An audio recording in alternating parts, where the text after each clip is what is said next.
Dahan-dahan bumangon si Onyok. Tumingin pa ito sa labas ng bintana. Nang makitang malakas ang ulan, ay saka ito nagsalita. Umuulan din, kuya. Nandito pa kanina yung lalaki. Ano? Lalaki? Sino yun? Lalaki, payat. Nakasuot siya ng kulay itim na mahaba, abot sa hik. Tapos, marami siyang suot na alahas, kumikinang. Ang sakit nga sa mata ng iba eh. Uy, Onyok, baka nananaginip ka lang. Wala naman lalaki dito sa bahay, kundi tayo lang ni Papa. Mag-isa ka lang dito mula kaninang umaga. Panaginip? Oo. Baka nananaginip nga lang talaga ako. Umuulan din kasi sa panaginip ko eh. Tapos kanina, parang nakita ko siya dyan sa gilid ng pinto ng kwarto natin. Baka nga, siguro nga panaginip lang. Huminga ng malalim si Obeng at saka umupo na rin sa paanan ng binatilyo. Kinabahan naman ako sa iyo. Kala ko naman may nakikita ka nang hindi namin nakikita. Ang weirdo, parang totoong-totoo kanina yung nakita ko eh. Teka, wala ka na bang lagnat? Napaisip sandali si Onyok at saka sumagot sa nakatatandang kapatid. Yung lalaki sa panaginip ko, kuya, hinawakan niya ako sa panaginip ko. Tapos, pagising ko, ayun, maayos na yung pakiramdam ko. Ginamot niya kaya ako? Natawa si Obeng pero baka sa mukha nito na medyo naiilang na rin siya sa kawirduhan ni Onyok. Yung kasi ang unang beses na naging gano'n ng binatilyo. Diba? Ewan ko sa'yo. Panaginip mo yan eh. Ngayon lang ako na naginip ng ganito. Hindi kaya may ibig sabihin yun? Hindi lahat ng panaginip may ibig sabihin. Ang iba sa kanila, dala lang ng pagod at pag-iisip natin ng kung ano-ano. Kaya ikaw huwag mo nang masyadong iniisip yung mga bagay na yon. Kung magaling ka na, abi bumangon ka na dyan. Doon ka na sa sala at magluluto ka na makakain mo. Maraming salamat, kuya. Sabay na silang lumabas ng silid. Umupo si Onyok sa mahabang katre nila. Tulala at parang inaantok pa rin. Napatingin doon si Obeng habang nagluluto ng noodles na hinaluan ng 2 itlog. Nagtataka si Obeng kung bakit parang kakaiba ang kilos ng kapatid na si Onyok. Aminin man niya o hindi, medyo naiilang siya sa napapansin niya. Ganun pa man, ang mahalaga na lamang kay Obeng ay wala na rin lagnat ang kapatid niya. Nilapitan na niya yun nang maluto ang noodles at sabay na rin silang kumain. Dakong 6:00 na ng gabi nang makauwi ang kanilang mga magulang. Basang-basa ang dalawa. Agad naman nilang inabutan ng tuwalya si Aling Payeng at Mang Tony. Nakapagluto ka na ba ng makakain, Obeng? Diyos ko! Ang ginawa! Nakapagluto na ako, Tay. Sinigang, saktong-sakto sa tag-ulan. Abay, ayos yan. Teka, Payeng. Ako na muna ang maunang magbanlaw ha. Sige na, magbanlaw ka na. Inihanda na ng binatilyong si Obeng ang kanilang hapunan. Pagkatapos magbanlaw na mag-asawa ay kumain na rin silang 4. Gaya ng madalas na nakagawian, habang kumakain ay hindi mapigilang magkwentuhan. Sigurado ka ba, Onyok, na magaling ka na? Wala na po akong sakit, Nay. Hindi nga rin ako makapaniwala eh. Pagising ko, parang magic. Wala na agad akong nararamdaman na masama. Kasi, malakas naman ang pangangatawan mo. Kayong dalawa ng kuya mo. Kaya hindi naman nakapagtataka na gumaling ka kaagad. Ay siya nga pala, Obeng, Onyok. Huwag muna kayong dadaan sa kabilang baryo ha. Nakakatakot doon. Bakit naman pa? Ano bang meron doon? Basta, sumunod na lang kayo. Huwag kayong dadaan doon. Magagalit ako kapag hindi niyo ako sinunod. Sundin niyo na lang ang tatay ninyo. Bakit nga kasi, Ma? Bakit ayaw pang sabihin ni tatay? Hindi nyo rin naman maintindihan kaya magsasayang lang tayo ng oras kung pag-uusapan. Sige na, kumain na lang kayo. Marami pang ulam mo. Sarap ng sinikang. Tapos sasawsaw ko ngayon dito sa patis na merong kalamansi at saka sili. Tsak. Hindi na nangulit pa sa pagtatanong ang magkapatid. Kilala nila ang kanilang ama. Alam nilang ayaw na ayaw nito ang maraming tanong, lalo na't nagsabi na ito na tumigil na.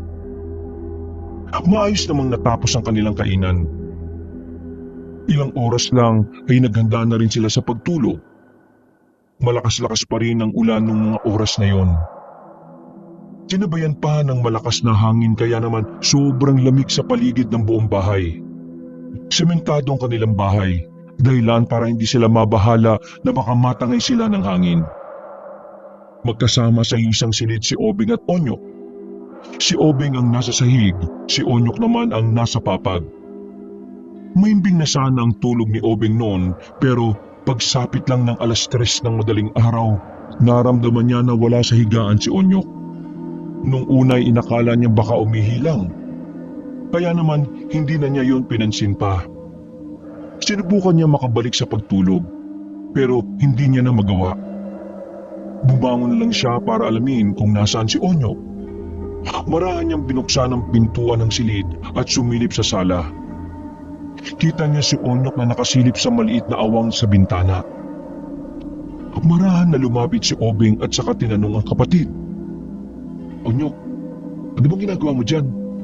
3:00 na ng madaling araw ah. Huy! Huwag kang maingay, kuya. Ano nga ba kasi ang tinitingnan mo?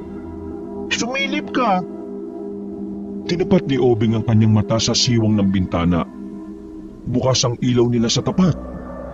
Tumila na rin ang ulan kaya kitang-kita niya roon ang bakuran nila. Oh, anong meron? Wala naman ah. Tumingin ka sa bandang puno ng papaya. Sinunod ni Obeng ang sinabi ng kapatid. Pagdako niya ng tingin doon, nakita niya ang 3 tao na nakatayo roon. Direktang nakatingin sa bintana kung saan naroon sila. Sa pagkabigla ay agad na inalis ni Obeng ang kanyang tingin doon. Teka, sino ba mga yun? Kuya, mula nung unang araw na nagkasakit ako, nararamdaman ko na sila dito sa paligid natin eh. Tuwing 3:00 kapag iihi ako, nakikita ko sila dun sa tabi ng puno ng papaya. Ilang beses mo na silang nakikita doon? Pangalawa pa lang ngayon, pero tuwing madaling araw, pakiramdam ko sila yung nararamdaman kong mabigat na presensya eh. Tiningnan ni Obeng si Onyok ng seryoso. Sinusuri ni Obeng kung nagsasabi ba ng totoo si Onyok. Pero wala man lang siyang nakikitang kahit na anong pagbibiro sa nakababatang kapatid. Tao ka ba? Lakas ng pakiramdam mo ah. Malamang tao. Ano ba sa tingin mo? Muli nilang sinilip ang mga nakatayo roon sa gilid ng puno ng papaya. Pero sa pagkakataon na yon ay wala na silang nakita. Nakaalis na ang mga yon nang hindi nila nararamdaman. Wala na sila kuya. Tingin mo, sino kaya yung mga yun? Ikaw unang nakakita tapos akong tatanungin mo. Mga tao kaya yung mga yun? Ano ba sa tingin mo? Hayop? Hindi ko rin alam kuya. Basta mula nang gumaling ako sa sakit, pakiramdam ko hindi sila pangkaraniwan eh. Alam mo, gutom lang yan.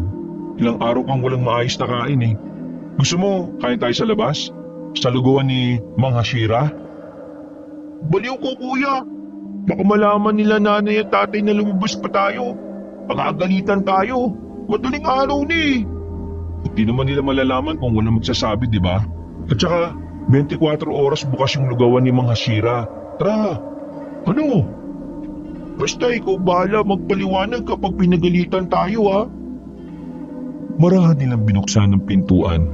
Lumabas sila nang walang kamalay-malay ang mga magulang nila. Habang naglalakad sa kalye, biglang napatigil si Onyok. Lumingin ito sa likuran na siya namang kinatakot ni Obeng. Ano ba Onyok? Ang weirdo mo ah.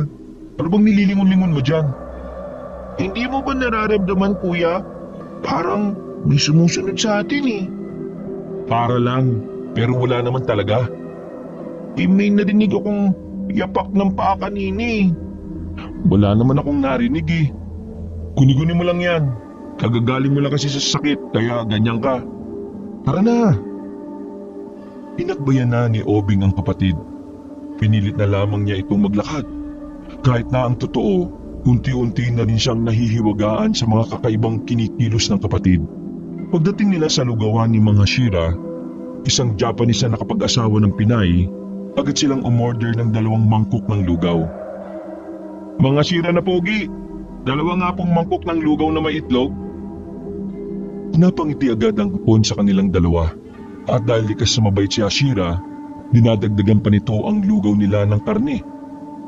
Eto, ako na dagdag karne kasi kayong darawa mabait sa akin lagi. At sabi nyo sa akin lagi, pogi ako. Pogi naman po talaga kayo eh. Kaya nga po ang ganda rin ni Yuri eh. Siniko ni Onyok ang kanyang kuya para sawayin.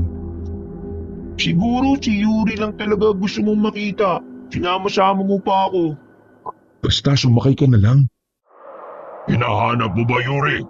Turog pa anak ko eh. Maya umaga pagising mga prinsesa. Natigil lang ang usapan nilang tatlo nang lumakas ang kwentuhan ng 3 ginang sa kabilang lamesa. Nako, yung baryo magilaw na yan. Dapat nang gawin ng namumuno dyan eh. Alisin yung mga nayanggaw na tao na yon. Kasi kapag yun nakawala, nako, yari na. Ay ko, sabi mo pa. Pero kita mo naman, walang ginagawa ang barangay. Palibhasa, kamag-anak yung nayanggaw. Nakakatakot na sa baryo magiliw, ano? Nagkatinginan si Obeng at Onyok. Napagtanto nila ang baryo Magiliw ang sinasabi ni Mang Tony na huwag nilang dadaanan o puntahan. Hayaan nyo sila. Ganyan talaga matatanda. Kung ano-ano narang kwento. Pati langaw idadamay pa. Mga Shira, iyanggaw po ang sinasabi nila, hindi po langaw. Iyanggaw? Ano naman yung iyanggaw-yanggaw na yan? Hindi ko rin po alam eh. Ngayon ko lang din po narinig. Ikaw ba, Onyok? Alam mo ba? Hindi ko po alam. Pero minsan ko na rin narinig yan sa panaginip ko, kuya. Hindi ko lang matandaan kung ano eh. O sige. Kain lang kayo kasi ruto ko rugaw masarap. Di ba? Walang pareya. Opo, masarap po talaga itong lugaw ninyo. Sus, sip-sip ka lang kay Mga Shiri. At tapos nilang kumain ng lugaw ay agad na rin silang umalis doon. Sa hindi inaasahang pagkakataon, parehong naging interesado ang magkapatid sa baryo Magiliw. Batid nilang maaring ikagalit yon ng kanilang ama, pero mas nangibabaw sa mga sandaling yon ang kuryosidad. Kuya, sigurado ko ba sa naisip mo? Hindi kaya mayari tayo nito kay tatay? Mayayari tayo kung may magsasabi. Iyan ka na naman eh. Puro ka ganyan eh. Paano kung magising silang dalawa tapos malaman na bukas ang pinto? Di yari tayo. Bakit? Ayaw mo bang malaman kung anong meron sa baryo Magiliw? Gusto. Pero kung si kuya, madaling araw eh, alanganin. Di sige, bumalik na lang tayo. Anong bumalik? Ayun na yung baryo Magiliw oh. Akala ko ba ayaw mo? Paano ko ayaw? Nandito na tayo. Iiling-iling si Onyok nang maglakad sila papalapit sa bungad ng baryo. Sa tapat pa lang ay parang nag-aalangan na silang pumasok. Haalis na sana ang dalawa nang makarinig sila ng malakas na sigawan. Malapit lang yun sa bungad, kaya kahit may halong kaba na nararamdaman, naintriga ang magkapatid kaya pumasok na rin sila. Tumungo sila sa bahay kung saan nagmumula ang mga sigawan. Palihim silang pumwesto sa likod ng mga baging ng halaman. Hinawi nila yun ng bahagya at saka sumilip sa bakuran. Nakita nila roon ang isang pamilya na natataranta. May umiiyak, may halos mahimatay na, at higit sa lahat, meron doong isang lalaking sugatan. Duguan ang braso. Ano kayo nangyayari sa kanila? May masama akong nararamdaman, kuya. Ha? Paano masama? Hindi ko alam. Basta, mabigat ang pakiramdam ko dito, kuya.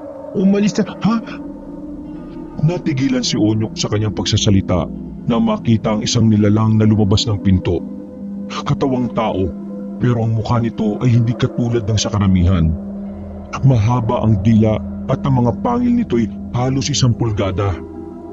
Marami din itong ugat na malapit sa sentido at mata. Nagtakbuhan ng mga nasa bakuran. Maging ang lalaking sugatan ay nauna na rin nakalabas. At ang nilalang naman na yon ay napatingin sa direksyon ng magkapatid. Agad na tinakpan ni Obing ang bibig ni Onyok para hindi ito makapag-ingay. Dahan-dahan na kasing naglakad ang nilalang na yon palapit sa kinaroroonan nila. Buti na lang may mga dumating na barangay tanod. Dahil doon ay naalarma ang nilalang. Tumalon yun patungo sa bubungan. Gumapang tuluyan ng umalis. Kuya, ang baho ng kamay mo. Ay, sorry. Kumamot ako sa puwet ko kanina. Dahil sa takot na baka madamay silang dalawa sa mga nangyayari sa Baryo Magiliw, umalis na kagad ang dalawa roon. Nagtatatakbo ang magkapatid hanggang sa makabalik na sila sa kanilang baryo. Sandali silang tumigil sa tapat ng kanilang bahay para magpahinga. Mga ilang sandali lang ay dahan-dahan na rin silang pumasok sa loob. Maswerteng hindi nagising ang kanilang mga magulang. Hindi na dinalo ng antok si Obing at Onyok. Mulat ang kanilang mga mata nang mag-umaga na. Nagtaka ang mag-asawang Payeng at Tony nang makitang namumula ang mga mata ng magkapatid. Kaya naman hindi na nakatiis pa ang ginang na si Payeng kundi ang magtanong. Ay, kayong dalawa. Ano bang nangyayari sa mga mata ninyo? Nakatulog ba kayo ng maayos, ha? Hindi na Sobrang lamig kasi kagabi. Di kung ganun dito na lang muna kayo sa bahay. Matulog kayo. Kami naman ng nanay nyo maghihintay sa truck na hahakot ng mga ani natin. Sigurado po ba kayo? Oo, mukhang maganda rin naman ang panahon ngayon.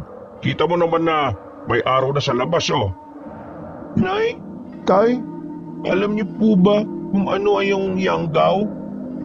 Sinipa ni Obing sa ilalim ng lamesa ang paa ni Onyok para sawayin ito. Pero huli na dahil narinig na ng kanilang magulang ang salitang yon. Saan nyo naman nalaman yung yanggaw na salita na yan? Seryosong mukha ng kanilang ama kaya nakaramdam na si Obing ng kaba. Nag-isip na kagad si Obing ng maaari niyang idahilan. Sinipan niya ulit si Onyok sa ilalim ng lamesa para bigyan ng senyales. Tay, narinig ko lang nung nakaraan nung napadaan ako sa lugawan ni Mang Hashira. Tapos nakwento ko kay Onyok kagabi. Akala ko kasi alam niya Pero ano nga ba yun, Nay? Tay, sumandok na lang ng kanin si Mang Tony at saka nilagyan ng dagdag na ulam ang kanilang plato. Huwag nyo nang isipin ang mga bagay na yon na hindi nyo naman mapapakinabangan. Ang mabuti pa, matulog kayo pag alis namin, ha? Ngumiti na lamang ng pilit si Obing. Pakiramdam talaga niya, may malalim na dahilan kung bakit ayaw yung sabihin sa kanila ng ama. Kahit din si Aling Payeng, parang walang balak na ipaintindi sa kanila ang bagay na yon. Matapos ang kanilang almusal, ay umalis na rin ang mag-asawa. Sinigurado muna ng magkapatid na sila Mang Tony at Aling Payeng ay umalis na. Kuya, dapat sinabi natin sa kanila yung nakita natin sa kabilang baryo Sira ka rin di nalaman na nagpunta tayo dun. Paano kung bigla na lang silang atakihin ng nilalang na yun? Mukhang mabangis, kuya. Tapos nakalis na rin ang baryong yun. Paano kung sila nanay at tatay ang isa sa mabiktima? Huwag ka nga mag-isip ng ganyan. Kakaisip mo niyan, baka mamaya mangyari talaga Ay nako, patutulog muna ako. Pinadalaw na ako ng antok ikaw, anong gagawin mo? Matutulog din. Nung umagang yun ay himalang umulan na naman ng malakas. Masarap ang tulog ni Obing sa mga pagkakataong yun. Ang kaso nga lang, pagsapit ng 11:00 ng umaga ay narinig niyang nagsasalita si Onyok. Klarong-klaro ang sinasabi nito na para bang meron talaga itong kinakausap. Sino ka ba? Lagi kang nagpapakita sa panaginip ko. Ikaw ang tatay ko? Di mo naman kamukha yung tatay Tony ko Tinanong-galog ni Obing ang kapatid para patigilin yon sa pagsasalita. Tumigil naman ito sandali. Pero mga ilang segundo lang ay nagsalita itong muli. Pag-iingat ako sa kanila. Kukunin nila ako. Gagawing alay. Bakit? Sino ba sila? Di ba sabi mo anak mo ko? Tulungan mo ko. Uy, Onyok, ano ka ba? Uy, gising! Pinagsasampal ni Obeng ang kanyang kapatid sa pisngi. Nagising yun nang maramdaman ang hapdi ng bawat sampal. Uy, ano ba kuya? Bakit ka nananampal? Nananaginip ka na naman eh. Kung ano-anong pinagsasabi mo. Bumangon si Onyok at napaisip. Naalala agad nito ang sariwang panaginip na parang totoong-totoo. Yung lalaking nakaitim na maraming alahas. Tatay ko daw siya. Aray! Sira ulo. Si tatay ang tatay mo, no? Napapakamot na lamang si Onyok sa ulo niya dahil sa pagbatok ni Obeng sa kanya. Hindi ko alam kung bakit ako nananaginip ng ganun kuya. Tapos, pansin mo, tuwing nananaginip ako ng ganun, gigising ako, malakas ang ulan. Hindi ko alam kung anong pinagsasabi mo. Pero mabuti pa, puntahan natin sila nanay at tatay. Siguradong kailangan nila ng tulong natin dahil maulan, no? Agad na nagbihis sa magkapatid. Kinuha nila ang malaking payong na nasa gilid ng kanilang pintuan. Malakas-lakas ang hangin noon kaya kahit na nakapayong sila ay nababasa pa rin silang dalawa. Madilim ang paligid kahit mag-aalas 12 pa lamang noon. Diretso ang dalawa sa kanilang paglalakad. Nang marating nila ang kanilang sakahan ay tumayo agad sila sa bahay ng imbakan nila ng mga inani. Wala silang nakikitang truck sa labas. Hindi rin nila nakikita ang kanilang mga magulang doon. Kaya nang makalapit na sila ay mabilis nilang kinatok ang pintuan. Nay! Tay! Kami to! Pakibuksan po ang pinto kung nandyan po kayo sa loob! Malalakas na katok ang kanilang ginawa. Kaya wala pang isang minuto ay nagbukas na yon. Agad silang hinila ni Mang Tony papasok at mabilis na isinarado ang pinto. Nay? Tay, ano pong problema? Huwag ka muna magtanong. Manahimik muna kayo. Sumilip-silip si Mang Tony sa labas, habang si Aling Payeng naman ay pasimple ding sumisilip sa may bintana. Halos isang oras silang nasa imbakan ng kanilang ani. Hindi sila makaalis sa hindi malamang dahilan ni Obeng at Onyok. Dahil hindi na makatiis pa si Obeng, kinulit na niya ang kanyang ama. Tay, pwede bang sabihin niyo sa amin kung ano ba talaga yung nangyayari? Nababahala na kami ni Onyok eh. Hindi namin alam kung ligtas pa ba kami o hindi na. Ligtas kayo rito. Basta huwag kayong lalabas at makikinig lang kayo sa amin. Bakit ba kasi kayo nagpunta rito? Ang sabi ko matulog lang kayo ah. Tony, sa tingin ko kailangan na nilang malaman kung ano ba talaga ang dapat nilang malaman. Mga binata na sila. Alam kong maiintindihan nila ito. Isa pa, hindi naman tayo ang punteriya nun eh. Huminga ng malalim ang matandang si Mang Tony. Nang makakuha ng buwelo, ay saka na nito pinagtapat ang bagay na ayaw sana nilang sabihin. Pero dahil lumalala na rin ang sitwasyon, mapipilitan na mag-asawa na magsalita. Sa Baryo Magiliw, may nayanggaw. Ang yanggaw ay isang paraan ng mga aswang para gawing aswang ang isang tao.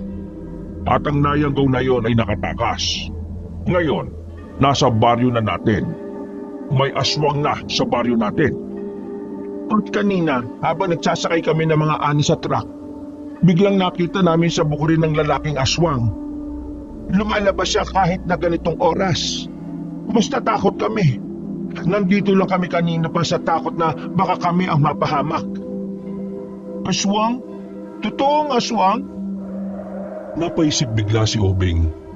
Dito na niya napagtanto na aswang pala ang nilalang na nakita nila sa Baryo Magiliw. Sa hindi malamang dahilan ay nagtayuan ng balahibo ni Obeng. Nakaramdam siya ng bahagyang pagkabahala para sa kanilang kaligtasan.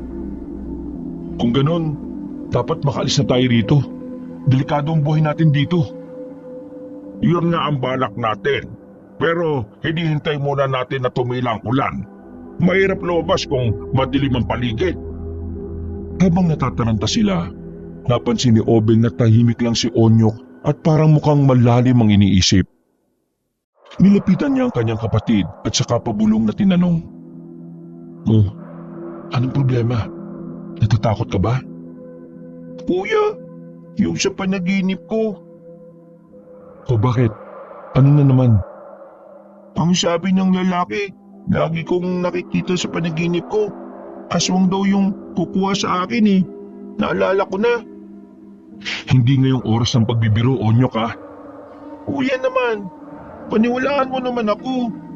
Kahit ako rin naman naguguluhan sa nakikita ko sa panaginip ko eh. Pero tingnan mo na lang, paano kung may ibig sabihin pala ang mga panaginip na yun? Paano kung kunin nga ako ng mga aswang? Ay nako, saka na nga natin yung pag-usapan. Mabuti na lang at talagang malakas ang ulan ng mga oras na yon. Kaya naman hindi sila marinig ng mag-asawa kahit kaunting distansya lang naman ang pagitan nila roon. Nanahimik na lang muna si Onyok, pero bakas na bakas sa mukha niya ang labis na pagkabahala. Makalipas ang halos 2 araw, tumila na rin ang ulan. Hawak ang itak ay naunang lumabas si Mang Tony. Wala nang sinasabi nilang aswang, kaya naman hindi na sila nagsayang pa ng oras. Tumakbo na sila paalis. Napadaan sila sa kanilang barangay. Nagkakagulo na ang mga tao roon. At narinig nilang may mga nagrereklamo na tungkol sa aswang. Dahil bukod sa kanila, meron din palang ibang nakakita. Ngayon alam niyo na kung bakit ayaw ko kayong papuntahin sa baryo Magiliw. At dahil nandito na ang aswang sa baryo natin, kailangan niyo munang manatili sa bahay. Paano yung mga pananim natin? Mas mahalaga ang buhay natin, lalong-lalo na si Onyok. Napaisip si Obeng ng mga sandaling yon. Hindi niya alam kung bakit parang espesyal si Onyok sa mga pagkakataon na yun. Samantalang pareho lang naman silang anak ng dalawa. Hindi na lamang yun pinansin ni Obeng, pero aminado siyang may nabubuo na namang kaisipan ng kanyang utak. Pag-uwi nila sa kanilang bahay, naglabas na ng maraming bawang at iba pang pangontra ang mag-asawa. Sa nakikita ni Obeng, parang alam na ng magulang niya na darating ang araw na yon. Parang handang-handa kasi si Mang Tony at Aling Payeng. Tay, matagal niyo na po bang alam na may aswang? Tumingin muna sa kanya ang ama niya ng seryoso. Matagal nang may aswang, pero ngayon natuntunan nila ang lugar natin. Tay, bakit ayaw niyong sabihin sa amin? Samantalang yung ibang binata rito alam na nila. Ngayon lang tuloy namin nalaman na totoo pala talaga yung mga nilalang na ganun. Dahil kilala ko kayong magkapatid, alam ko mas aalamin niyo mga bagay-bagay kapag sinabi ko sa inyo. Baka yung pa magdulot ng kapahamakan sa inyong dalawa, hindi ko kakayanin. Hindi na nagsalita pa si Obeng, pero batid niya sa sarili na ang dahilan na yun ng kanilang ama ay parang sapilitan lang. Hindi siya naniniwala pero hinayaan na lang din niya muna. Sumapit ang kinagabihan. Tahimik lang ang apat habang magkakaharap sa isang lamesa. Ramdam na ramdam ni Obeng na merong nagbago sa kanilang lahat. Napapansin ni Obeng na hindi mapalagay ang kanilang ina. Marahil nababahala rin ito sa mga maaaring mangyari. Binasag ni Mang Tony ang katahimikan. Onyok, ngayong gabi, doon ka sa amin ng nanay mo matutulog ha? Nagtaka si Obeng sa mga sandaling yon, pero mas pinili lang din niyang manahimik. Bakit naman po? Basta, sumunod ka na lang. Wala, namiss ko lang nakatabi ka. Nakaramdam ng kaunting inggit si Obeng. Sa buong buhay niya, kailanman ay hindi niya yun naramdaman. Pero iba ang oras na yun. Parang may mali. At dahil doon, mas lalong nagkaroon ng kaisipan si Obeng na may tinatago ang kanilang mga magulang. Ganun pa man, bahagya pa rin siyang nasaktan. Paano si kuya? Wala siyang kasama. Ayos lang ako, Onyok. Sumama na sila nanay at tatay. Tapos na po ako kumain. Kinabigla na mag-asawang Tony at Payeng ang inasal ni Obeng. Pero napagtanto nila na nagsiselo si Obeng. Napailing na lamang si Mang Tony at napasabi ng, Hindi pa ito ang oras. Natapos ang kainan nila ng malamya. Walang kwentuhan, walang tawanan. Nakaapekto rin kasi ang mga nangyari sa taniman nila. Habang nakaiga si Obeng, ay nakatingin lang siya sa kisame. Sa ganoon kadali, nagbagong tingin niya sa kanyang mga magulang. Bigla na lang niyang naisip kung ano nga ba ang meron kay Onyok at bakit bigla na lang yun naging espesyal. 10:00 ng gabi, pinuntahan siya ni Onyok sa kanilang kwarto. Gising pa rin si Obeng sa mga pagkakataong yon. "No, bakit nandito ka?" Tulog na si nanay at tatay eh. Gusto lang kitang kumustahin dito, kuya. Galit ka ba sa akin? "Baliw, bakit naman ako magagalit sa'yo, no?" Kasi ako lang yung gusto nilang makatabi. "Para yun lang magagalit na ako?" Pumasok si Onyok at saka umupo sa gilid ng pintuan. Alam ko kuya, nagtataka ka. Ako din naman eh, nagtataka rin kung bakit parang bigla na lang ako naging sobrang halaga. Yung bang tipong langaw bawal akong dapuan? Parang sobrang protekta naman nila sa akin. Sabihin mo nga kuya, totoo bang kukunin ako ng mga aswang kagaya ng sinasabi ng lalaking nakaitim sa panaginip ko? Hindi yun totoo. Ano ka ba? Ilang beses ko na sa'yong sinasabi yan, ha? Ang panaginip madalas kabaliktaran. Nananaginip na ako dati, syota ako raw si Aubrey Miles eh. Tingin mo, hanggang ngayon wala pa rin akong syota. Hindi nga ako pinapansin ni Yuri. Kahit na papaano ay gumaan ang kalooban ni Onyok sa sinabing yun ni Obeng. Ayos na sana ang kanilang usapan nang biglang makarinig sila ng mga kakaibang kaluskos sa kanilang paligid. Nagtinginan muna silang dalawa, pero kalaunan hindi na rin nakatiis si Obeng na alamin kung ano yun.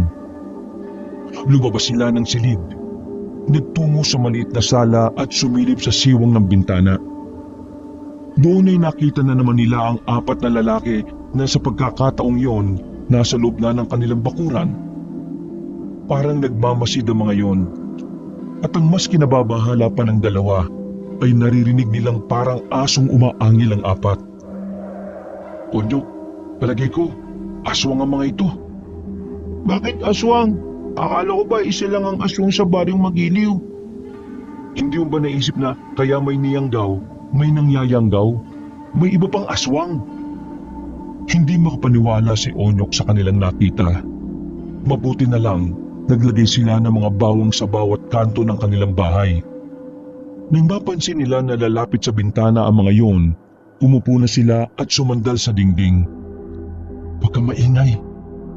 Narinig nilang parang binubuksan ang kanilang bintana. Pero dahil pati yun ay may maliit na kandado, ay hindi yun masira ng nasa labas. Bumalik na lang tayo sa susunod na gabi. Mahirap makapasok sa bahay nila. Pero sa susunod, kailangan na natin siyang makuha para sa ating pinunong aswang. Sa narinig nilang yon ay nagtindigan ang kanilang mga balahibo. Doon na nakumpirma ni Obeng na talagang puntirya ng mga aswang ang kanyang kapatid. Ang iniisip niya lang, bakit si Onyok lang ang pinupuntirya ng mga yon? Umalis ang mga aswang. Nakita pa ni Obeng sa labas na tumalo ng mga yon sa mga puno. Dahil na naman sa kanilang nakita, mulat na naman ang mata ng magkapatid. Hindi sila dinadalaw ng antok dahil sa kung ano-ano ang iniisip nila. Sabi ko sa iyo kuya eh, ako ang gusto nilang kunin eh. Siguro kaya sila nangyayanggaw para mas marami silang kumuha sa akin. Para mas maging madali ang gusto nilang mangyari. Napapailing na tumugon si Obeng. Bakit naman ikaw ang gusto nilang makuha? Ano ba meron sa iyo? Pwede naman ako, di ba? Hindi ko alam kuya. Pero sa palagay ko talaga may kakaiba sa akin eh. Kakaiba? Paano kakaiba? May mga pagkakataon na may mga naririnig akong mga boses na hindi ko alam eh. May mga nagsasabing boses na bumalik na raw ako sa bilingan kasi mas ligtas daw doon. Ano? Biringan? Ano naman yun? Hindi ko rin alam kuya eh. Tuwing naririnig ko sila, bigla-bigla ding nawawala ang mga boses. Kaya wala akong pagkakataon para makapagtanong. Pero tingin ko, may alam sila nanay at tatay kung bakit ako nagkakaganito. Dati ba nananaginip ka rin ba ng kakaiba? Nakakarinig ka rin ba ng kung ano-ano? Hindi kuya, ngayon lang. Mula na magkasakit ako, parang may mga nagbago eh. Doon nagsimula ang lahat. Huminga ng malalim si Obeng. Hindi niya alam ang gagawin kung papaanong malalaman ng mga dahilan kung bakit nangyayari yun kay Onyok. Wala rin naman kasing albularyo sa kanilang lugar. Wala rin namang eksperto pagdating sa panaginip. Dakong 2:00 na ng madaling araw, nang makaramdam ng antok si Obeng at Onyok. Natulog si Onyok kasama si Obeng. Kaya kinaumagahan, natatarantang binuksan ng mag-asawang Tony at Payeng ang kanilang silid. Yun ay para malaman kung naroon ba si Onyok. Nakahinga ng maluwag ang mag-asawa nang malamang nasa maayos na kalagayan lang si Onyok. Bakit kayo natataranta, tay? Pero hindi siya pinansin ng kanyang ama. Dumiretso ang tingin ng ama kay Onyok. Onyok, di ba sabi ko, wag kang aalis sa tabi namin. Pinag-alala mo kami. Nandito lang naman po ko sa kwarto namin ni Kuya eh.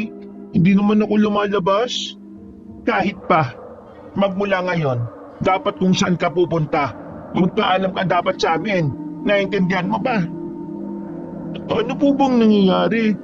Bakit parang ingat na ingat po kayo sa akin, Nay, Tay? May kukuha ba sa akin?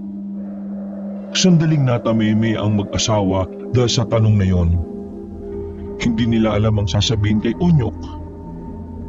Nay, Tay! Nay, Tay, kung may alam kayo, sabihin nyo na. Baka mamaya nasa panganib na pala ang buhay namin tapos wala naman kaming kaalam-alam. Tay, aminin niyo na po sa akin. Kukunin ba ako ng aswang? Ano na bang sinasabi mo dyan? Bakit ka naman kukunin ng... Gabi, narinig namin ni Kuya Obeng na may tao sa labas eh. Akala namin tao, pero aswang sila. Sinabi nila na meron silang kukunin sa bahay na tao. Naisip ko, malabo naman kasi kung kayo yun. Dapat sa bukidin pa lang, ginawa na nila.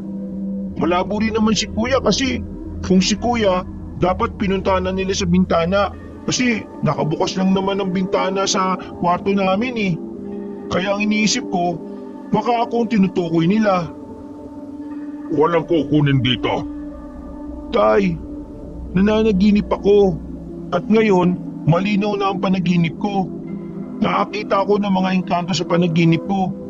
Sinasabi nila sa akin na umuwi daw ako ng biringan dahil mas ligtas ako doon eh. Sinasabi nila na kukunin daw ako ng mga aswang. Hindi nila sinabi sa akin kung bakit. Pero tugma yung sinasabi nilang kukunin ako ng aswang eh. Dahil nararamdaman ko, nagsisimula na sila eh. Umupo si Mang Tony sa gilid.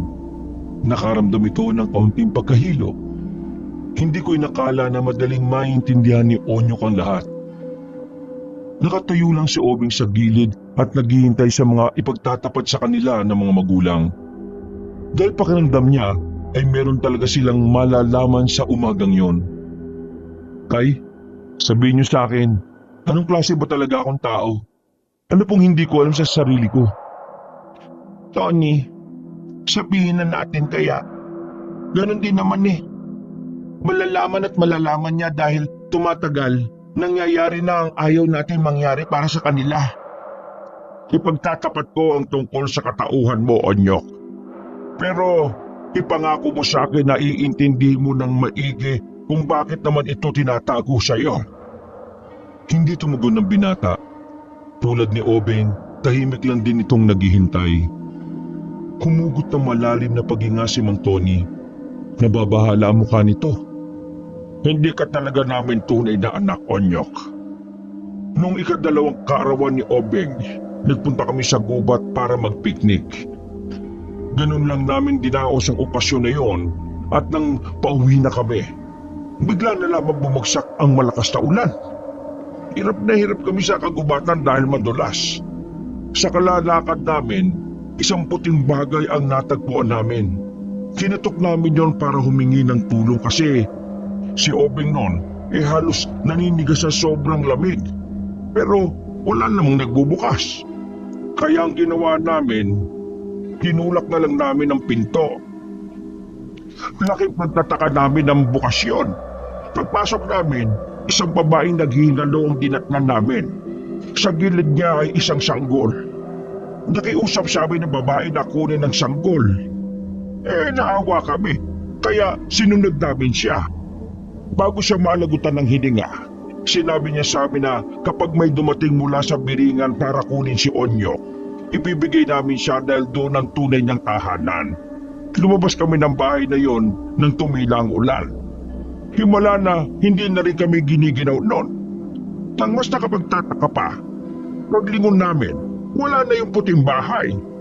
Sa takot namin, nagmamadali kaming umuwi.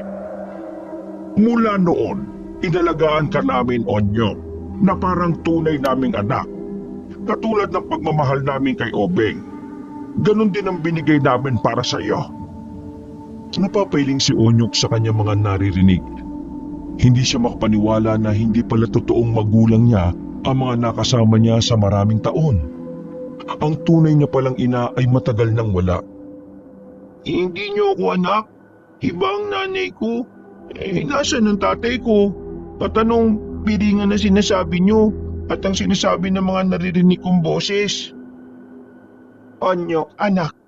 Ang biringan ay mundo ng mga engkanto. Anak, engkanto ang ama mo. Samantalang tao naman ang nanay mo. Ibig sabihin, engkanto ako? Hindi namin alam kung anong dugo ang mas nakalalamang sa katauhan mo. Pero kahit na ano pa man yan, ay hindi nagbabago ang tingin namin sa iyo. Ang gulo! Bakit ako gustong kunin ng mga aswang? Ipaliwanag niyo naman sa akin na mas maayos oh. Tumataas na ang tinig ni Onyo kaya naman tinapik ito ni Obeng sa balikat para pakalmahin. Dahil kailangan ng mga aswang ang dugo ng isang kalahating tao at kalahating aswang. Gagamitin nila ang dugo mo para gawing alay. Para buhayin ang kanilang Diyos-Diyosa na matagal nang nahihimlay. Marami pala talaga kayong alam pagdating sa mga aswang? Mula nang malaman namin na si Onyok ang gagamitin nila, pinag-aralan namin ni Payeng ang tungkol sa mga aswang. Ang totoo niyan, noong mga bata pa kayo ay sa kapis tayo nakatira. Pero dahil sa banta na dala-dala nila, napilitan kaming umalis doon ng tatay ninyo. Pero hindi namin inakala na hanggang dito makakasunod sila. Nakita na lamang nila na umiiyak na si Onyok. Hindi nito matanggap ang mga nalaman mula sa mga tinuring na magulang. Onyok, saan ka pupunta? Sige tayo, ako nang bahala. Mas lalo lang sasama ang loob niya kung pipilitin niyo siyang tanggapin agad ang lahat ng ito Obeng, sundan mo ang kapatid mo. Tumungo lang si Obeng at nagmamadali ng makalabas. Sinundan niya si Onyok. Sa bilis na maglakad ni Onyok ay nawala agad yun sa kanyang paningin. Nainis. Bakit nawala agad yun? Onyok! Hoy! Onyok, nasa ka ba? Sobrang kabado ni Obeng nang hindi na niya makita pa si Onyok. Kung saan sana niya hinanap ang binatilyo pero nabigo lang siya. Nakarating siya sa lugawan nila Mang Hasira. Sakto naman na naroon si Yuri, ang anak ng Hapon na may-ari ng lugawan. Uy, Obeng, napadaan ka. Kakain ka ba? Nabigani man si Obeng sa kagandahan ng dalaga pero wala siyang oras para makipaglandian nun. Masyadong okupado ang utak niya para kay Onyok. Pasensya na Yuri pero napadaan lang ako para sana itanong kung dumaan ba si Onyok dito. Nawala ang magandang ngiti ni Yuri. Dumaan dito si Onyok kanina pero parang merong nagbago sa kanya Ha? Paano nagbago? Hintay mo ka rito. Kukunin ko lang yung bag ko sa loob. Nagmamadaling tumakbo si Yuri. Pagbalik nito ay may suot-suot na itong itim na bag. Tara. Sa palitan nitong hinila si Obeng paalis sa lugawan. Habang naglalakad sila ay huminto si Obeng. Nagtataka kasi ito kung ano ang ginagawa ng babae. Teka. Ano bang meron? Sasamahan kita hanapin si Onyok. Ayaw mo ba? Ha? Oo, wag na. Makakabala pa ako sa'yo. Bumalik ka na sa inyo. Makakatulong ako sa paghanap mo. Tingnan mo to. Pinakita ng babae ang pulseras nito na mayroong bato na may hugis ng mata. Ha? Ano yan? Para saan yan? Anting-anting. Nakakatulong ito para malaman ang lokasyon ng engkanto. Napatigil si Obeng. Nagulat siya sa sinabi ng babae. Obeng, huwag ka mag-alala. Ako lang ang nakakaalam sa amin. Ha? Paano mo nalaman? At kailan pa? Hindi ko alam kung maniniwala ka pero may kakayahan ako makausap ang mga elemento. Kabilang na ang engkanto. Biyaya raw to sa akin ni Mama. Kaya nung unang makita ko pa lang si Onyok nung mga elementary pa lang tayo, alam ko na kagad na hindi siya buong tao. Pangako mo sa akin ha, na walang makakaalam, Yuri.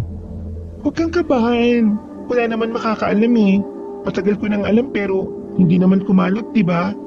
Magtiwala ka sa akin.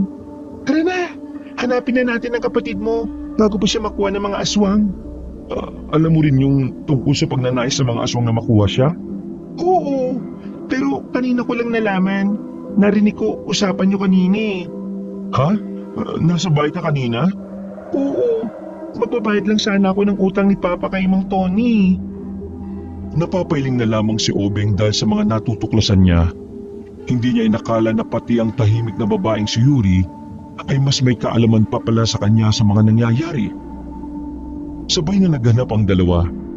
Gamit ang pulseras na anting-anting ay dinala sila nito sa kagubatan. Inabot na nga rin sila ng alauna. Madilim-dilim din ang paligid dahil nagbabadya na naman ang pagbuhos ng ulan. Sigurado ka bang nagpunta rito si Onyok? Dito tayo tinuro ng anting-anting eh. Magtiwala lang tayo. Malayo na sila sa kanilang baryo. Hindi na rin alam ni Obeng kung paano sila makakabalik. Sadyang nakakalito kasi ang mga dinaanan nila. Maya-maya pa, bigla na lang nilang nakasalubong si Onyok. Hingal na hingal. Baka sa mukha ang takot nito. Onyok, buti naman at ligtas ka. Saan ka ba nanggaling? Inukot ako ng mga lalaki kanina eh. Mga aswang pala sila. Dinala nila ako sa lugar nila. Hindi ko alam kung anong lugar basta marami sila nun kuya eh. Paano ka nakaligtas? Nasaktan ka ba? Nakaligtas ako. Hindi ko rin alam eh. Basta nang hawakan ko ang itak, parang nawala ako sa sarili. Nagkamali na lang ako nang makita kong nakahandusay na yung ibang aswang eh. Pinatay ko sila pero hindi ko alam kung paano ko nagawa eh. May engkantong sumapi sa katawan mo kaya mo tinalo yung mga aswang. Kuya, bakit kasama mo yan? Bakit? Alam na ni Yuri ang tungkol sa iyo at sa mga aswang. Pero huwag kang mag-alala. Hindi naman niya magsasalita o magkakalat eh. Umumiti pa si Yuri kay Onyok.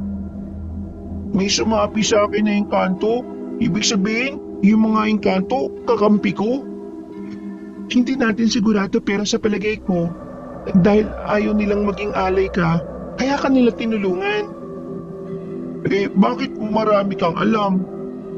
Pag ganito-ganito lang ako pero elementary pa lang tayo, pinag-aaralan ko na yung mga kakaibang bagay at nilalang. Kuya, ayos din pala itong mapapangasawa mo eh. Uy, manahimik ka nga. Pinag-aalala mo sila nanay at tatay eh. Pinirapan mo akong maghanap sa'yo tapos puro ka naman kalokohan. Umalis na nga tayo. Baka mamaya masundan nila tayo dito. Nakalayo na ako sa kanila. Hindi na nila ako masusundan. Kahit pa, hindi tayo dapat maging kampante. Yuri, natatandaan mo ba yung daan pa uwi? Hindi ko na matandaan eh, pero huwag kayong mag-alala. Kaya ko naman makipag-usap sa mga engkanto. Magtatanong-tanong tayo. Nagsimula na maglakad ang tatlo paalis. Malayo-layo na ang kanilang lalakarin. Nang may madaanan silang malaking puno ng akasya. Huminto si Yuri at tinawakan ng puno. Pumikit pa ito ng saglit. Kaibigan, naririnig mo ba ako? Pwede mo bang ituro sa amin ang daan pabalik? Naliligaw kami. Nakatingin lang ang dalawang binata. Halos 30 segundo namang nanahimik si Yuri. Maya-maya lang ay bigla na lang din itong nagsalita. Maraming salamat at makakauwi na rin kami. Anong sabi? Dito tayo dadaan sa gawing ito, sa kanan, tapos diretso. May makikita na tayong kalsada na may mga dumadaan daw na truck. Naririnig ko rin yung salita niya kaso hindi ko maintindihan eh. O tara na, baka gabihin pa tayo rito. Nagpatuloy sa paglalakad ang tatlo. Buong akala nila ay makakalis na sila sa gubat na yon.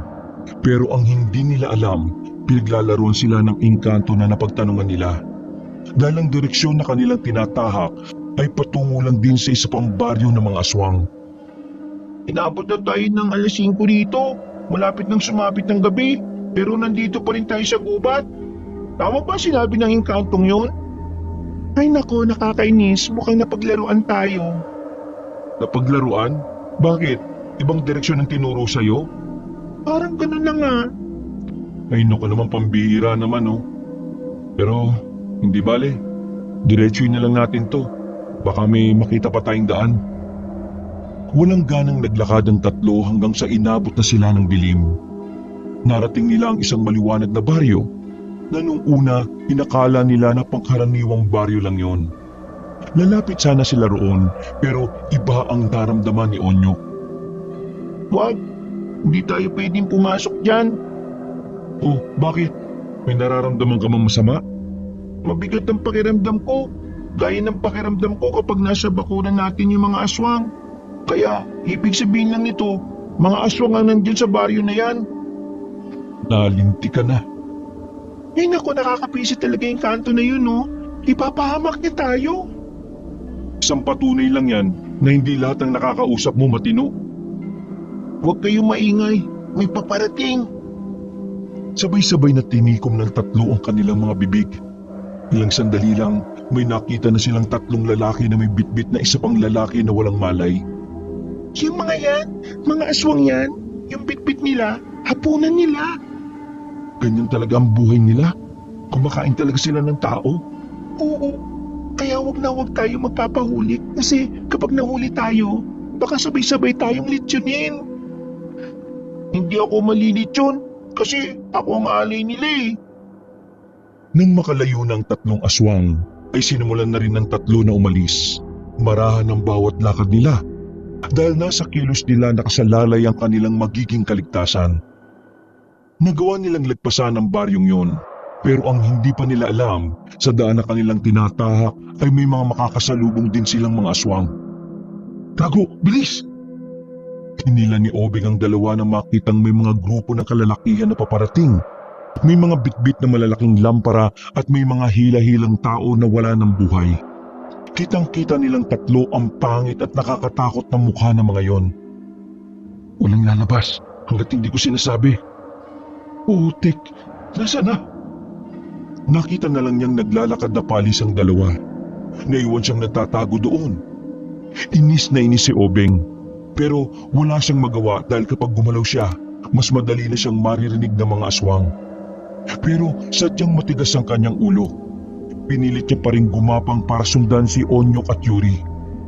Pero sa kasamaang palad, naramdaman siya ng mga aswang. Napatingin ang mga yon sa direksyon niya. Nang ilawan siya, ay saka na siya nakita.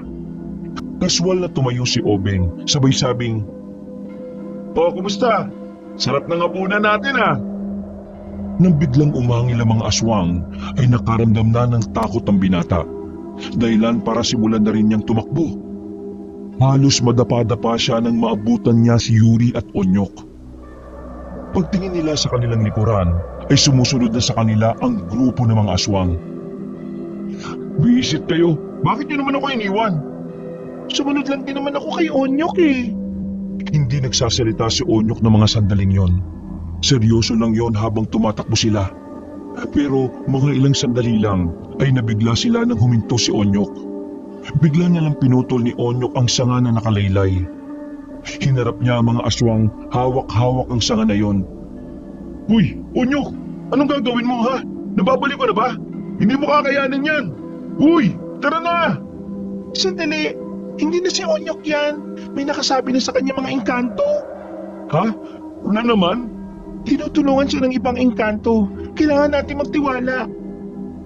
Magsasalita pa sana si Obeng pero dumating na ang grupo ng mga aswang. Sabay-sabay na nagbago ang anyo ng mga yon. Dahilan para magtayuan na naman ang balahibo ni Obeng. Kumilit siya ng bahagya. Si Onyok naman ay parang walang naririnig. Iba rin ang tindigan ni Onyok. Para bang hindi na yun ang kapatid na nakilala ni Obeng. Hawak-hawak ang putol na sanga. Nilusob ni Onyok ang isang aswang na nasa malapit sa kanya. Kunin ng buhay! Siya ang alay! Pinagpapapalo ni Onyok ng sanga sa ulo ang aswang. Hindi makapaniwala si Obeng sa pinapakita ng kapatid niya. Para itong sanay na sa pakikipaglaban. Magaling itong umilag. Magaling din itong magpatama. Kitang-kita na hindi nga si Onyok ang gumagamit ng katawan na yon. Ayos lang ba talaga siya? Ang dami niya, no? Malalakas ang engkanto na nakasapi sa kanya. Kaya huwag ka mag-alala. Hindi man lang nagagalusan ang mga aswang si Onyok. Sa bilis ni Onyok, niwala ni isa sa mga yon na nakakatama na humahambalos kay Onyok. Hindi pa nakontento si Onyok. Kumuha ito ng isa pang sanga. Ang tulis ng sanga ang siyang ginawa nitong panaksak sa mga aswang. Pinagtatatarak ni Onyok ang mga yon hanggang sa ang ilan sa kanila ay napahandusay na lang din.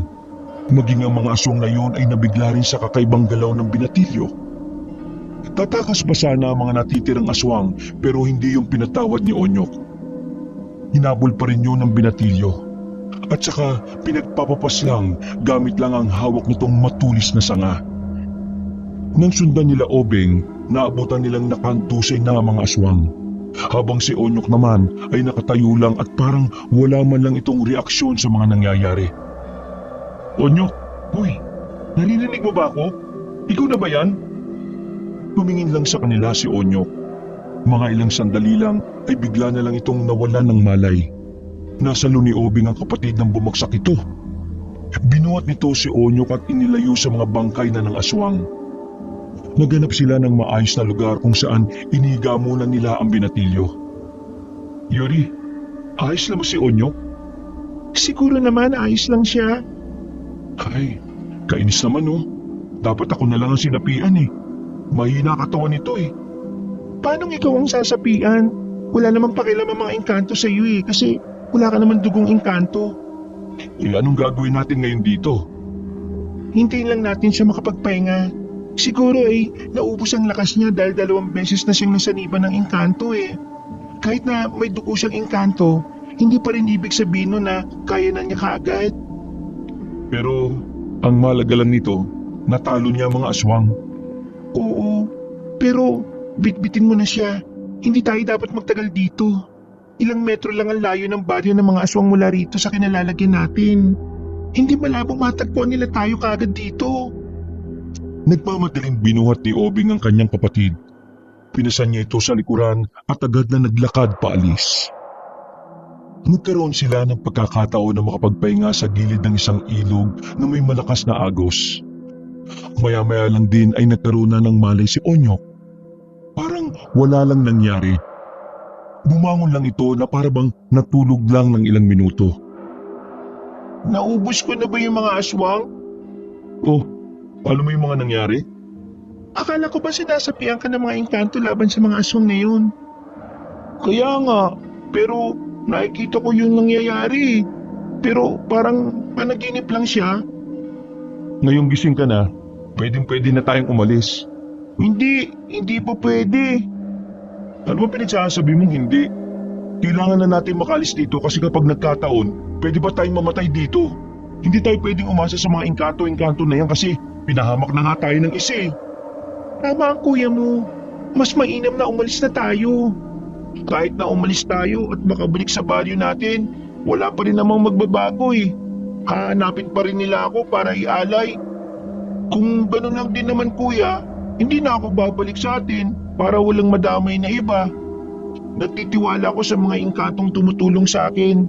Kilala nila ang tatay ko. Hindi nila ako pababayaan. Ay, ewan ko ba rito sa taong to? Wala kang handalang armas eh. Aasa ka lang sa sanga ng puno. Kuya, mauna ka na umuwi. Ay sabi na lang kina tatay at nanay, Manahimik ka. Kung hindi ka sasama sa akin, edi ako ang sasama sa'yo. pero paano si Yuri? Walang kasama yan pa uwi. Sasama na lang din ako. Basta kapag ako nagdedo, kasalanan mo ha. Hala, bakit ako? Biro lang. Basta kung nasaan si Obeng, doon din ako. Tutulungan ka namin sa abot ng aming makakaya, Onyo. Basta onyo ka, ipangako mo sa akin na makakaligtas ka at makakabalik ka pa sa atin. Oo kuya, pangako yan. O, anong gagawin na natin ngayon? Babalik tayo sa baryo nila. Aalamin ko kung nasan yung kabaong na tinatawag nilang Diyos. Sabi ng mga engkanto, kailangan ko raw wasakin ang katawan ng Diyos nila eh. Napamura na lamang sa hangin si Obeng. Aminin man niya o hindi, sobrang takot siyang makita ulit ang mga aswang. Kung pwede nga lang talaga niyang iwan ang kapatid, ay ginawa na niya. Kaso hindi. Hindi kayang isipin na lalaban na mag-isa si Onyok. Kahit na napipilitan, ay naglakad sila pabalik. Wala na mga bangkay ng mga aswang na madaanan nila ulit yon. Tanging mga lampara na lamang ang naiwan doon. Nang senarong yun ang siyang dumadagdag sa kaba ni Obeng. Pero ganun pa man, sinubukan na lang din niya na magtiwala sa kanyang kapatid. Nang malapit na sila ulit sa baryo, ay huminto sila para magmasid. Kita nila na nagbago na ang kilos ng mga naroon. Lahat ay parang nagmamadali. May mga napansin silang mga aswang na galit na galit. Nalaman na siguro nila ang nangyari. Malamang sa malamang yan. Kita mo, parang hindi sila mapakali. Onyo, saan ba nakalagay yung kabaong ng Diyos nila? Wala bang sinabi ang mga engkanto? Wala eh. Basta ang sabi lang nila sa akin, nasa isang tagong lugar yun. Tagong lugar? Sa banyo? Banyo? Sira ka ba? Eh di kusina. Tagong lugar nga eh, ibig sabihin malaking lugar. Magmasid na lang tayo, malalaman din natin kung saan yun. Naglakad pa ang tatlo ng kaunti. Maraan silang lumapit sa kumpulan ng mga aswang na nag-uusap-usap. Nakatago lamang sila sa mga matataas na kawayan. Sa kanilang pakikinig, nalaman nila na ang kabaong pala ng Diyos ng mga aswang ay nakalagay sa isang kuweba sa kagubatan. Dahil doon ay inihanda na nila ang sarili. Kuya Obeng, nakikita mo ba yung mga itak na yun sa likuran ng bahay? Malamang, may ilaw eh. Kunin mo. Oh, bakit ako? Bakit hindi ikaw? Eh ikaw itong may sapi eh. Hindi ako pwedeng lumapit eh, baka maamoy nila yung dugo ko. Tumingin si Obeng kay Yuri. Tinitingin-tingin mo. Ano ka, takot? Magpakalalaki ka, uy. Oo nga, kuya. Di ba crush mo si... Oo na, kukunin na. Mag-iingay ka pa eh. Huminga ng malalim si Obeng. Para makaiwas sa kahihiyan sa babaeng gusto niya, pipilitin niyang maging matapang. Bawat takbang ng kanyang paa ay ingat na ingat. Palingon-lingon din siya sa paligid. Wala namang aswang sa likuran ng bahay na pupuntahan niya. Pero may mga dumadaan-daan na maaaring makakita sa kanya. Huminto sandali si Obeng na makitang may dumaan na dalawang matandang aswang. Sobrang bagal pang maglakad kaya inip na inip si Obeng. Halos 5 minuto ang hinintay niya bago makaligpas ang dalawang matanda. Nang makakuha na ng tiyempo, marahan pa rin siyang naglakad patungo sa kinilalagyan ng mga itak. Matagumpay siyang nakalapit nang walang nakakakita sa kanya. Iyak, puro dugo, ang baho. Pero ayos na yan, wala na kaming pagpipilian eh. At least, meron na kaming weapon. Inuha ni Obeng ang 3 itak na yon. Nagmamadali siyang binalikan si Onyok at Yuri. Inabot niya agad ang itak sa dalawa. At doon, sakalang niya napagtanto na siya lang pala talaga ang maarte. Ngayong may itak na tayo, sundan na natin yung mga nag-uusap kanina. Tsaka ko na sa kuweba ang punta nila. Parang mga dagang sumutang 3 sa makipot na daan ng mga kawayan. Hinanap nila ang mga nag-uusap na mga nakaitim. Nakita nila ang mga yon na parang may hinihintay. Maya-maya pa, lumabas ang isang lalaki sa isang bahay. nagbigay saludo mga aswang doon. Parang yun yata yung leader nila. Malakas din ang pakiramdam ko na yun din ang pinuno nila. Kaya mo ba talagang labanan ng mga yun, Onyok? Nagtitiwala ako sa mga engkanto na hindi nila ako pababayaan. O sige, magtitiwala na rin ako. Nang makita na nilang naglakad ang mga nakaitim na aswang, wala na silang sinayang na pagkakataon. Palihim silang sumunod sa mga yun. Nangunguna pa si Onyok sa paglalakad. At kahit na maaari nilang ikamatay ang ginagawa nilang yun, walang pakialam ang binatilyong si Onyok. Makalipas lang ang halos 7 minuto, nakita nilang sinisimbihan ng mga aswang ang mga gasera sa kuweba. Dumagundong na muli ang dibdib ni Obeng. Batid nila na mas magiging mahirap para sa kanila ang lahat sa oras na pumasok na sila roon. Wala tayong ibang daan papasok. Diyan lang. Pwedeng ako na lang Sasama kami. Hindi ka namin iiwan. Maraming salamat, kuya. At sa'yo, Yuri. Kung di dahil sa'yo, hindi naman magiging matapang si kuya eh. Ayos lang. Kasi ang mahalaga naman sa akin ay makaligtas tayong lahat. Bumuntong hininga na lamang si Obeng. Makalipas ang 5 minuto, nagdesisyon na rin silang lumapit doon. Nakaamba na ang mga hawak nilang itak. Alerto ang kanilang mga mata. Tingin sa likuran, tingin sa harapan. Bumabagal ang kanilang paglalakad dahil naririnig na nila ang usapan ng mga aswang. Masyado tayong mabilis maglakad. Dahan-dahan lang. Tumango lang si Onyok at Yuri. Hindi nagtagal, nakarating na rin sila sa malawak na parte ng kuweba. Agad-agad silang gumapang patungo sa likuran ng mga drum na nasa gilid.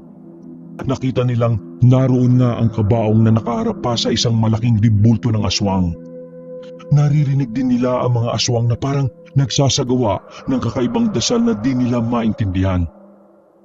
Bulong ng mga engkanto. Ngayon daw ang itinukdang gabi ng mga aswang para buhayin ang Diyos nila. Ibig sabihin lang nun, kung makukuha nila ako ngayon, matutupad na ang pangarap nila. Kaya yun ang dapat natin pigilan. Magsasalita pa sana si Obeng pero bigla itong natigilan nang marami pang aswang ang pumasok sa loob. Sa ganoong kalagayan, malabong makalabas sila ng buhay. Batid din nila na anumang oras ay makikita na silang tatago roon. Kahit na anong mangyari, walang lalabas ha. Hindi na naituloy ni Obeng ang kanyang sasabihin nang lumabas na sa likuran ng drum si Onyok. Ay naku, ang kulit naman nun. Hindi na si Onyok yan. Lumayo na rin at nagpakita na rin si Obeng at Yuri sa mga aswang.